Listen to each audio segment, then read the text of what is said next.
ভিডিওটা দেখো একবার। হচ্ছে যে মেয়েদের কাপড় খুলে নিয়ে রাস্তায় নাচাবে, তা আমরা চাইছি যে মেয়েদের জন্য সম্মান যেন শ্রোতাহানি যেন না হয়, মেয়েরা যেন সুরক্ষা যেন থাকে।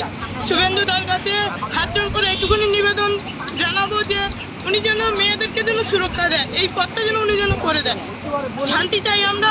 ওরা যেন এই যে কথাগুলো বলছে যে মেয়েদেরকে কাপড় খুলে নিয়ে রাস্তায় ঘোরাবো নাচাবো, এই কথাগুলো যেন আমরা যেন পরবর্তীকালে আর যেন না শুনতে পাই। শুভেন্দুদার কাছে এইটুকু অনুরোধ, আমাদের চোখের জলের জন্য দাম যেন উনি যেন দেয়, এইটুকু আমরা অনুরোধ করবো ওনার কাছে, উনি যেন এর প্রতিবাদ যেন করে। কে বলেছে বিজেপি সরকার ক্ষমতায় এলে হিন্দু মা বোনেরা সুরক্ষিত থাকবে?